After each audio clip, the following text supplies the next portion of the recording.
the perception that some people believe that because Kanu has committed some crimes, why should anybody fight for him? I'm going to answer this way. You know Nelson Mandela? Yes, sir. He was regarded as a terrorist because he was fighting for the liberation of blacks in South Africa. In fact, Nelson Mandela's name was not removed as a terrorist until he became president of South Africa.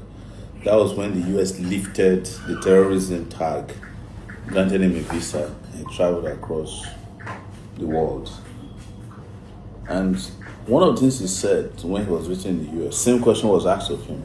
Why is it that as a person who is freedom loving, you are supporting Cuba? Which the person said, that's a human rights violating regime, referring to Fidel Castro. He said to them, sometimes the problem with you people is that you want to choose our friends for us and you want to choose your enemies for us. That is basically what's happening in your MBA group. Some people are trying to choose your enemies for you. But the question you should ask yourself is, what is Nnamdi Kanu fighting for? Self-determination. It came out several years ago that the Igbos are tired of being treated like slaves in the country. And he wants the former Biafran region to break away as a nation state. The constitution is very clear. You can agitate for self-determination. But we don't have the position of referendum in our constitution. He started peacefully. He was going from village to village. In fact, he didn't go from village to village. He was on a radio.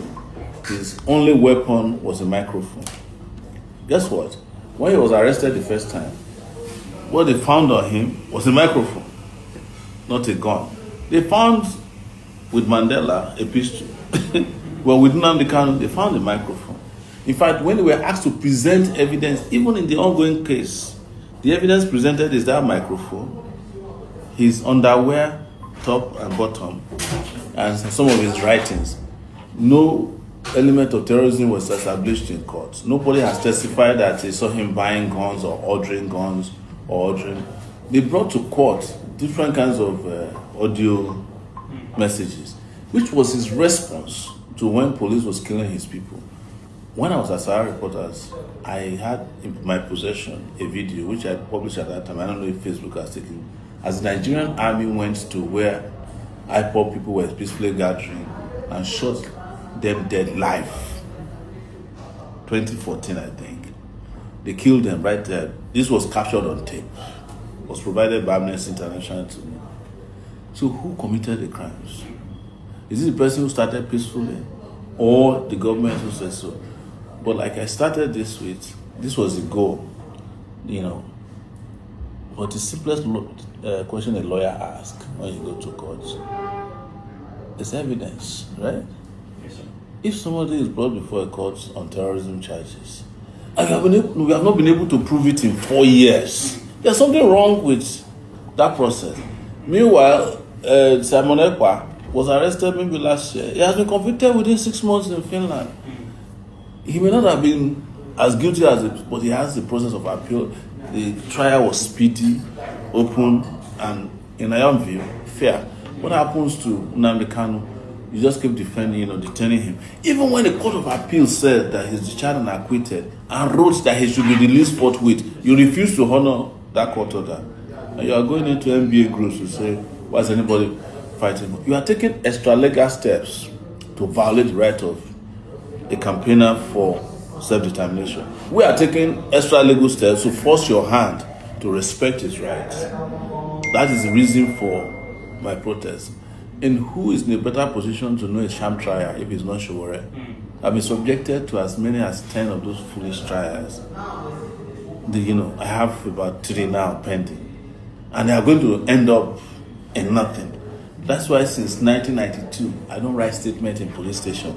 They sit me down, we are reading your rights to you because I know we are not going to trial, for which my statement will be needed. And if I'm going to trial, my statement will not count if you have made up your mind that I'm guilty as charged.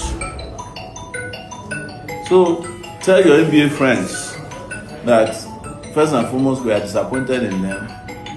They are not even represented in court to observe the trial. The same way they did to me in 2019. The NBA cannot The American Bar Association sends representative to all my court trials. The Nigerian Bar Association is not in court, even as a friend of the court. You should be there standing up and say, my Lord, can we guide you? This is what the law says. The judge can say, shut up. But you are there. You go to your WhatsApp groups, and you know what they do? They then divide it into Yoruba, the people that are most vocal on Nnamdi, which riles me out, these Yoruba pseudo intellectuals. Sowore, he has committed, will be sending me videos. And I tell them, I say, if you are tired of Nigeria, if Tinubu was tired of Nigeria 20 years ago and he granted an interview that Nigeria should disintegrate, why should you stop others who understand the same right? To be clear, I don't want Nigeria to break up. I'm a Pan-Africanist.